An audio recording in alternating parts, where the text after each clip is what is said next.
Bonjour à tous. Donc je me présente, Julien Piot, je travaille pour le groupe Aladjan, je suis en charge du développement de toute la partie sécurité pour le groupe. Je fais cette activité-là depuis 10 ans, donc c'est un secteur, c'est un petit secteur, on est peu mais on se connaît tous, et l'avantage c'est que ça nous permet d'avoir une veille sur tous les produits et de voir un peu comment les choses se passent, ce qui va arriver demain. Et c'est ce qu'on va essayer de voir aujourd'hui. Je vais essayer de balayer un peu ce qui existe, ce qui arrive ou ce qui est en place aujourd'hui mais qui est peu connu. Et surtout, on va essayer de donner les grandes lignes de ce qui va arriver demain. Juste rapidement, une présentation du groupe. Donc rapidement, le groupe Aladjan installe, entretient et vend des solutions dédiées au marché des carrières, des travaux publics et du terrassement. Rapidement, nous avons des pièces mécaniques multimarques, des outils d'attaque au sol, des trains de roulement, de la sécurité et du confort embarqué, du stockage et transfert de fluides, de l'absorption et rétention industrielle et des installations fixes de broyage et de concassage.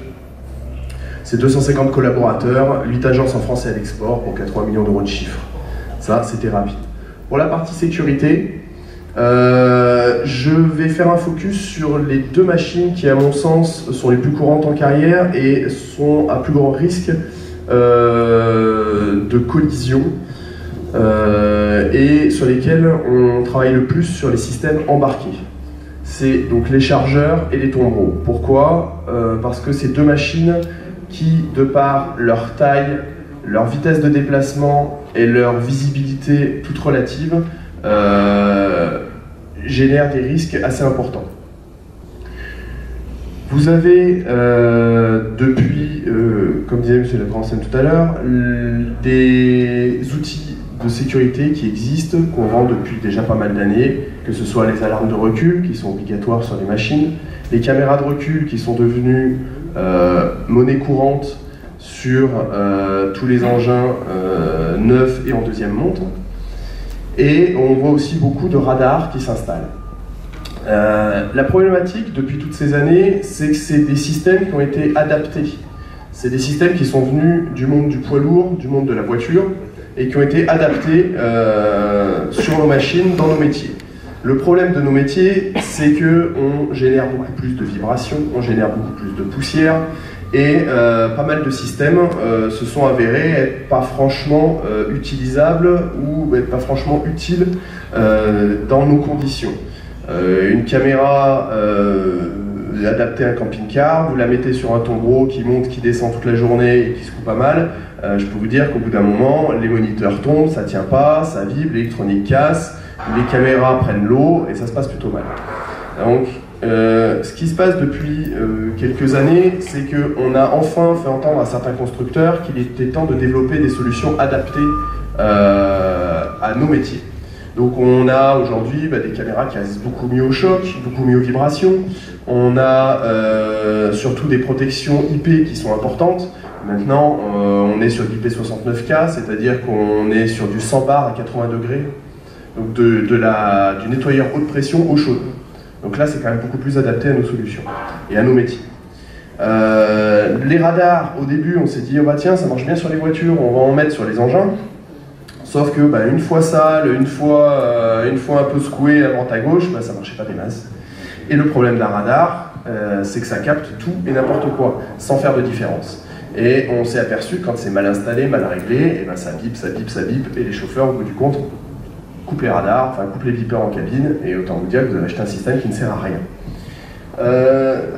Tout ça mis bout à bout, on s'est dit, on va essayer de trouver des solutions qui soient adaptées et qui permettent d'intégrer la partie du chantier ou de la zone où vous travaillez. Jusqu'à présent, on prenait une caméra, on voyait derrière, on prenait un radar, ça captait derrière, ça s'arrêtait là. Les solutions d'aujourd'hui qu'on propose et qu'on développe sont des solutions qui permettent pas mal de paramétrage. Et donc vraiment de pouvoir s'adapter à la zone où travaille l'engin. Je rejoins juste à ce sujet-là ce que vous disiez tout à l'heure. L'intérêt, quand on met en place des solutions comme celle-ci, c'est d'intégrer l'humain. C'est-à-dire que moi j'ai connu des équipements de parc où on m'a dit, bah voilà, maintenant sur toutes les machines, vous allez monter une caméra de recul parce que c'est obligatoire. Très bien. Donc on est arrivé, on a monté ça. Et je peux vous assurer que une fois sur deux ou une fois sur trois, le chauffeur n'était pas d'accord. Pas parce qu'il ne voulait pas de caméra, mais surtout parce qu'il n'avait pas été consulté pour ça. Et c'est vachement important quand on fait des démarches comme celle-ci, de dire voilà, on va intégrer les chauffeurs, on va intégrer les gens du terrain pour qu'ils nous donnent leurs avis, parce que c'est eux qui l'utilisent tous les jours, quoi. Et à partir du moment où on met cette pratique-là en place, étonnamment, c'est beaucoup mieux accepté.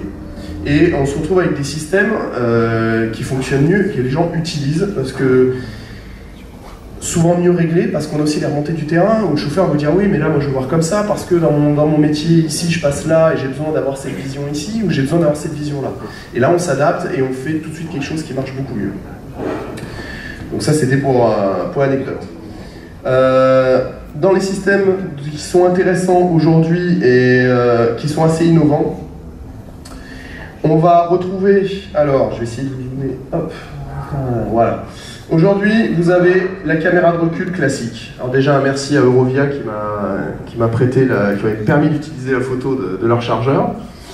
Vous retrouvez les installations classiques qui sont donc les caméras de recul, ici, un radar installé ici et des feux flashants sur le recul. L'intérêt et ce qu'on a intégré à cette machine-là, c'est qu'on a commencé à y intégrer des systèmes donc paramétrables, comme je disais tout à l'heure, à commencer par rajouter un système qu'on appelle 360 degrés. Alors je pense que vous avez déjà dû entendre parler, ça fait 5 ans à peu près que le système existe.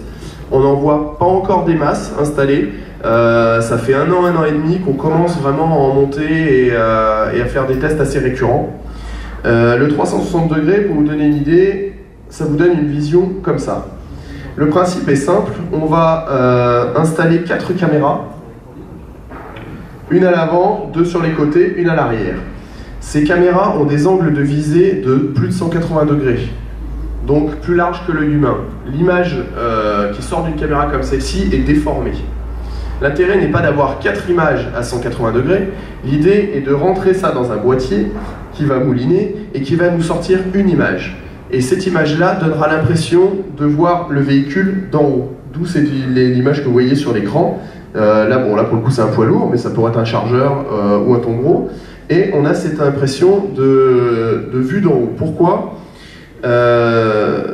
Parce que la synchronisation de ces 4 images va nous donner une vision globale à 360 degrés de l'environnement de la machine. Et après, on va venir positionner dessus le dessin du camion. C'est en aucun cas le camion qu'on voit d'en haut, mais c'est un dessin de camion, comme si quand on va le faire sur une machine, on va vous mettre un chargeur, on va vous mettre un tombereau, ce qu'il faut. Ça sera l'équivalent. Mais effectivement, c'est pas quelque chose qui remonte, on ne voit pas du dessus, c'est juste l'assemblage de ces images qui va vous donner cette vision-là. Alors le gros avantage de ça par rapport à une caméra de recul, c'est qu'une caméra de recul, on va lui donner un degré et puis on va la régler de façon à ce qu'elle voit, en général c'est l'arrière ou le côté pour une pelle aussi quand on en met 2, mais on va être sur des zones qui vont être limitées. Là l'avantage de ça, c'est qu'on va avoir l'environnement global de la machine. C'est-à-dire que le chauffeur pourrait complètement manœuvrer sans même regarder un rétroviseur, regarder à travers le pare-brise. Alors vous allez me dire, oula, attention, c'est pas ce que je ne recommande pas ça, on est bien d'accord. Mais ce que je veux dire, c'est que la solution permet vraiment d'avoir l'environnement global. Et si vous ne l'avez pas testé, je vous engage à le tester parce que c'est assez impressionnant. Maintenant, on en trouve de plus en plus dans les voitures, on en trouve un peu partout. Donc ces systèmes-là ont été adaptés pour nos métiers. On est sur des caméras qui sont plus solides, on est sur des électroniques qui sont plus costauds, qui résistent un peu à toutes les problématiques que je vous ai énoncées tout à l'heure. Et on va avoir la possibilité vraiment de fournir à l'opérateur la capacité de voir tout autour de sa machine. Quand vous êtes dans un chargeur, je peux vous dire que pour voir autour de votre machine, il faut jouer avec les rétroviseurs. Donc là, au moins, on a cette capacité-là qui est vraiment importante. Et je sais qu'il y en a qui ont eu des expériences malheureuses avec ce système-là, où j'ai souvent entendu dire « oui, mais ce truc-là, ça marche pas », ou « on m'a mal », ou « c'est pas bien défini ». Alors, à savoir que, bien entendu, il y a la qualité du produit, hein, on est bien d'accord, mais quand on est sur des produits de qualité, on va dire, adaptés à nos métiers, ce qui compte et l'important, c'est le paramétrage. C'est-à-dire que ça, c'est un système qu'on va pas vendre comme ça en disant au client, bah, allez-y, montez-le, débrouillez-vous. Non, ça, c'est quelque chose qu'on va installer et qu'on va paramétrer par nous-mêmes. Parce que la qualité du paramétrage fait tout le rendu du système. Et ça, c'est très important. On va régler la largeur de l'environnement qu'on va vouloir voir. On va aller chercher, donc on va régler la largeur, la longueur. On va pouvoir, en fonction des machines, typiquement un chargeur qui va avoir un godet, quand le godet monte, ça va créer un zoom énorme au niveau de la caméra avant, donc ça va nous déformer l'image. Donc souvent, ce qu'on va faire, c'est qu'on va positionner le véhicule en haut de l'écran. On va supprimer en fait la vision de devant, vu qu'il y a le pare-brise, elle est peu utile. Mais on va éviter d'avoir ce zoom-là et on va permettre d'avoir vraiment tout le reste de l'environnement machine visible pour le chauffeur, avec une image de qualité. Donc voilà pour les petites astuces. Cette solution-là est vraiment intéressante parce qu'elle est paramétrable et on l'adapte en fonction de l'environnement dans lequel la machine va travailler. Ensuite, pour revenir sur cette image, on a ici un radar de recul. Ce radar de recul est plus évolué qu'il paraît. Jusqu'à présent, on avait des systèmes de radars qui captaient une zone prédéfinie. On avait des radars, en général, en carrière, c'était des radars qui détectaient à 6 mètres. Qui émettaient un cône de détection, comme vous voyez à l'écran, les cônes verts, et qui poussaient à peu près jusqu'à 6 mètres. Sauf que quand le tombereau allait commencer à attaquer une pente, et ben, le radar se retrouvait incliné vers le bas et allait commencer à détecter la pente. Quand il allait se rapprocher d'une zone un peu étroite, et ben, le cône, de par sa forme, est de plus en plus large avec la distance. Donc il allait commencer à détecter des bâtiments, des tas de terre ou autres. Donc ça pipait tout le temps. Et là, cette solution-là est vraiment ultra pratique parce qu'elle est entièrement paramétrable. Je m'explique. La longueur de détection, on va pouvoir l'avoir de 30 à 30 mètres. En fonction de la zone sur laquelle la machine évolue, c'est super important. Parce que parfois, notamment, moins les tombereaux, mais plus les chargeurs, ils évoluent dans des zones étroites. Les gars, ils naviguent entre deux éléments, ils tournent, enfin, ils sont dans des zones étroites, et leur paramétrer des zones de détection plus courtes, ça les arrange, ça évite que ça sonne constamment au cabine. Donc, longueur de détection de 3 à 30 mètres, largeur de détection de 2 à 10 mètres. Donc on va pouvoir créer un cône ou très grand ou très petit et l'adapter vraiment en fonction de l'environnement. La longueur des zones de détection, du vert au rouge. Donc vous connaissez tout ça, c'est ce qu'on a aussi dans nos voitures. Plus on part au vert et plus on se rapproche, plus on arrive sur le rouge en fonction des zones de détection. L'avantage de ces zones-là, c'est qu'on va pouvoir chacune les paramétrer. Donc on va être en vert sur une zone de danger peu faible. En orange, on va être sur un peu plus faible, et puis plus on va aller vers le rouge, plus on va être sur des risques dangereux et surtout des risques immédiats. Et là, à ce moment-là, ces zones-là, on va vraiment pouvoir les paramétrer en fonction de l'environnement. Et on va pouvoir faire biper le radar à partir de la zone que l'on veut, et pas forcément au début à partir de la zone 5. Parce que si on va chercher à 30 mètres et que ça se met à biper à partir de 30 mètres, autant vous dire que le gars en cabine, il va faire qu'entendre biper et ça va pas aller bien loin. Donc là, on va vraiment pouvoir lui dire, moi je veux que ça bipe à partir de la dernière zone, vraiment quand le danger est immédiat, ou juste avant. Et là, on va vraiment adapter l'outil à la machine, ce qui est quand même assez intéressant. Et enfin, un point tout aussi important, c'est qu'à l'intérieur de la zone de détection, on va pouvoir créer des zones aveugles. Alors l'intérêt de ça, c'est quoi? L'intérêt, c'est un exemple simple, une niveleuse qui va avoir un ripper derrière. C'est bien de ne pas capter le ripper, quoi. Donc on va créer une zone aveugle au niveau de l'outil. Une pelle qui va travailler, ou je sais pas, un chargeur qui va travailler à côté d'un bâtiment. On va créer la zone aveugle sur toute la zone du bâtiment pour éviter qu'à chaque fois qu'il passe devant, ça sonne. Le principe, ça va être d'éviter les fausses détections, en fait. Voilà. Donc l'avantage de ces radars qui sont entièrement paramétrables, c'est vraiment qu'on s'adapte au chauffeur, à l'environnement et au risque. C'est un peu... ces solutions-là, c'est vraiment ce qu'on retrouve aujourd'hui. C'est le plus qui a été apporté par rapport aux solutions qu'on connaît depuis 10 ans. C'est vraiment qu'on a rentré des produits adaptés en termes de solidité, d'étanchéité, de résistance à nos métiers, et des produits qui sont entièrement paramétrables parce que chacun a une zone différente, chaque chantier est différent, chaque carrière a des zones différentes, et chaque chauffeur est différent. Et ça nous permet d'adapter ça à chaque véhicule. Autre avantage aussi, c'est que demain, le chauffeur change ou l'engin est positionné sur un autre site, on revient, on reparamètre et on repart sur un nouveau paramétrage. Rien n'est figé dans le marbre. Et ça permet de faire évoluer les systèmes. Pourquoi pas démonter le système, la machine est ancienne, on la remplace, on démonte le système, on le met sur la nouvelle, on refait un paramétrage et on repart pour un tour.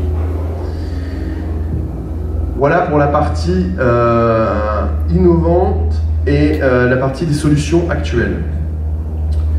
Maintenant, j'aimerais qu'on discute un peu de ce que va donner un copilote virtuel. Pour faire ça, il y a un gros travail, beaucoup de sociétés travaillent sur la capacité d'intégrer de l'intelligence artificielle dans les systèmes. Donc la maison Arcure avec le Blackster qu'on a vu tout à l'heure sur la présentation, ça a été les premiers à développer pour nos métiers des caméras intelligentes à reconnaissance de forme.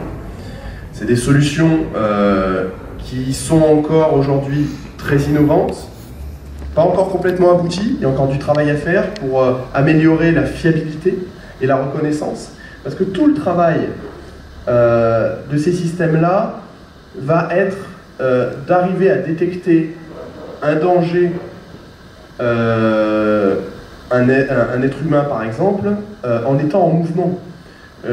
Aujourd'hui, dans la surveillance de bâtiments classiques, la reconnaissance de forme existe depuis longtemps.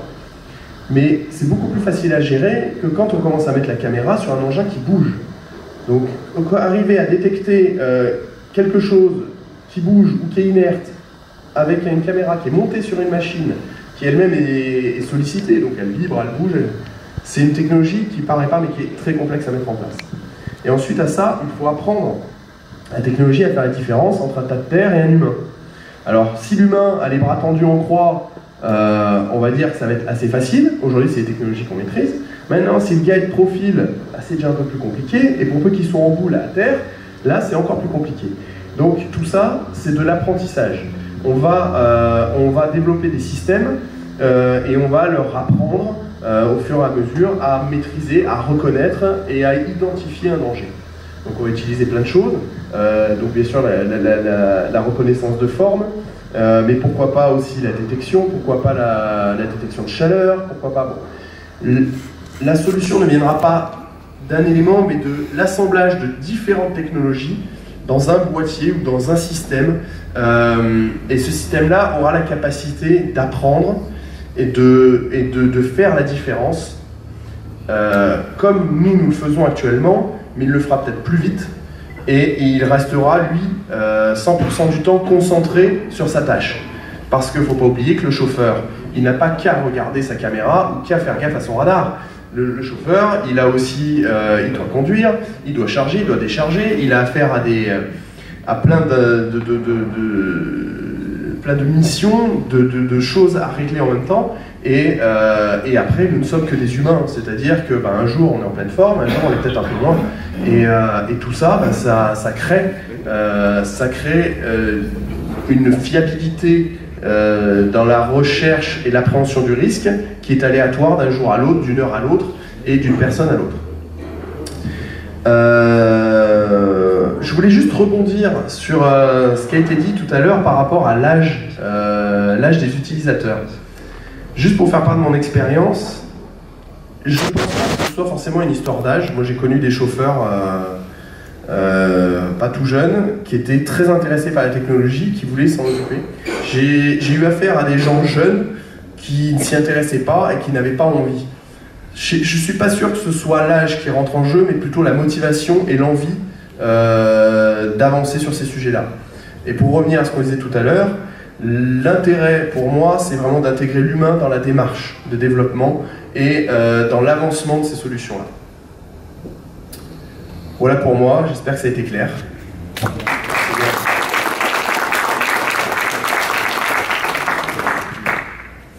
Des questions? Oui, le micro s'il vous plaît. Bonjour, Gérard Croizat de la CIM. J'aurais deux questions. La première concerne le présent, puisque c'est des choses qui existent. Je voulais savoir, dans votre système, tout à l'heure vous parliez de non-bioparamètres, c'est effectivement une grande souplesse. Qui est-ce qui règle ces paramètres? Est-ce que c'est le chauffeur? Est-ce que c'est fait au début des opérations? Ou est-ce que c'est définitif pour une certaine zone? Sachant qu'un dompteur peut avoir à parcourir des zones très très différentes et donc avoir à adapter ces paramètres assez fréquemment. C'est ma première question. J'en aurais une deuxième concernant l'avenir. On s'aperçoit que, et c'est très séduisant, toute cette notion d'intelligence artificielle, mais toutes les recherches que vous faites actuellement, et comme beaucoup, sont faites toujours autour du